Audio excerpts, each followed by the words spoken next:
Is it possible your parents are emotionally immature?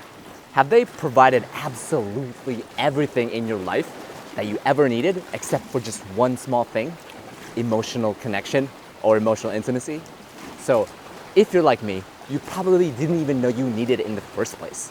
I would tell myself, why the fuck do you need emotional connection when everything's provided? We got my money, I got my food, my shelter. I don't need anything. You're complaining about emotional connection when you're living in a first world country? How entitled of you. That's fucking ridiculous. You're just creating problems that don't exist. Get over it. Solve these problems yourself. Maybe your parents are overly critical about everything you do, or the complete opposite. Maybe they're just totally uninterested in anything you're super passionate about. How does that make you feel? Do they fear genuine emotions or lack the ability to connect emotionally? What do you think happens when someone is deprived of emotional intimacy for decades? Well, emotional neglect. It's a real thing, bro. Emotional neglect leads to a strong sense of loneliness despite having everything covered. You have everything physically covered for you. You've got food, money, shelter, everything.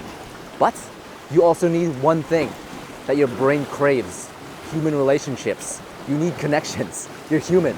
The vast majority of your brain is allocated to thinking and managing about your relationships. So if you've never learned how to connect with the very first people you've ever loved, your parents, you're gonna have problems, bro. Greetings, book smashers. Kevin here from Essential Summaries. This week, we're reviewing the book, Adult Children of Emotionally Immature Parents. I'm here in a fucking island in the middle of the Philippines. It's great. It's sunset, lighting is perfect. You're gonna learn how to identify emotional immaturity and what you can and can't do about it.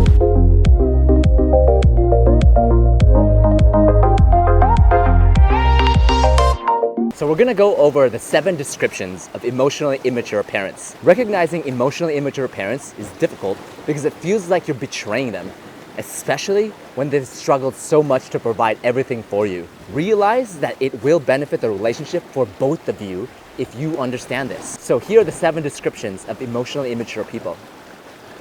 First one, they don't think about how their behavior impacts others. They don't apologize or experience regret. 2, they're insanely rigid and single-minded. Once they form an opinion, their minds are closed. That's it. There's only ever one answer. It's either black or it's white. And they're super defensive to other people's opinions. And they have little respect for differences. They're annoyed by other people's thoughts and opinions. 3, they have a very low stress tolerance. They're overreactive and have trouble admitting mistakes, and they just blame other people for all their problems. For them, regulating emotions is difficult because once they're upset, it's hard to calm them down. 4, they primarily do what feels right, like children, and follow that path of least resistance. So they're highly subjective, they're not objective. When they interpret a situation, how they feel is more important than what is actually happening in reality. What is true is not as important to what feels true. 5th, they're anxiously preoccupied. They're constantly monitoring whether their needs are being met or if people are offending them. They can't stand to be criticized. So this comes from having fundamental doubts about their core worth as human beings. They are profoundly self-involved because their development was stunted by anxiety during their childhood. 6, they need to be the center of attention. They aren't really listening to you. Anything you say will be used as an excuse to talk about their own experience. So let's say you're having a rough time with a breakup. They're gonna tell you about how terrible their previous breakup is and may even one-up you. They're gonna make it feel as if your problems are not as important as yours. It's annoying. In groups, the most immature person often dominates the group's time and energy. It's super hard to transition out of this group dynamic because it's gonna create conflict. And most people don't like conflict. It's different than being extroverted. Healthy extroverts are actually interested and receptive to group participation. And number 7, they have low empathy and they're insensitive. They don't make it seem like they understand you. They don't resonate with your emotions. They don't make you feel understood. Now, there are profound effects on their children.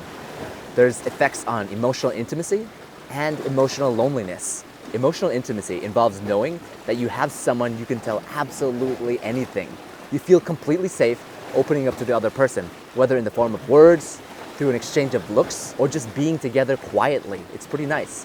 Emotional intimacy creates a sense of being seen for who you really are.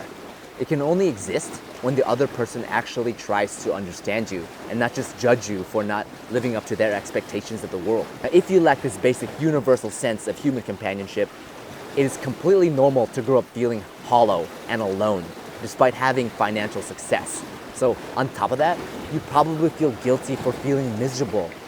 If you're feeling this way, it's likely your parents rejected you for needing some form of emotional connection.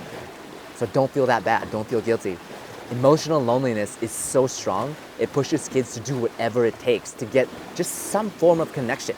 Instead of expecting others to provide support or show interest, they're gonna take on the role of helping others excessively.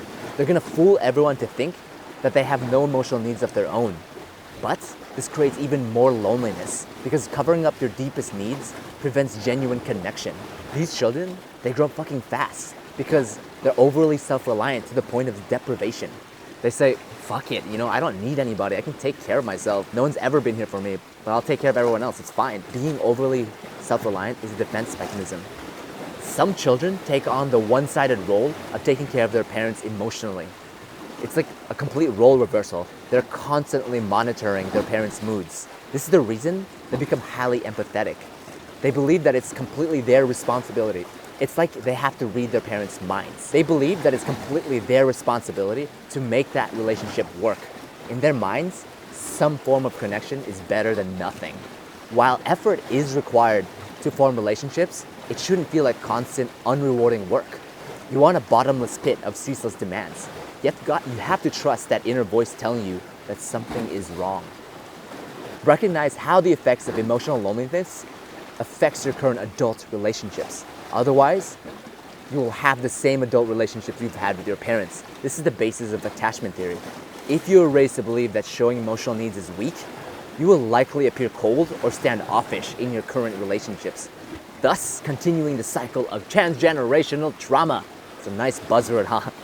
Consider it your responsibility to fix this for your future children.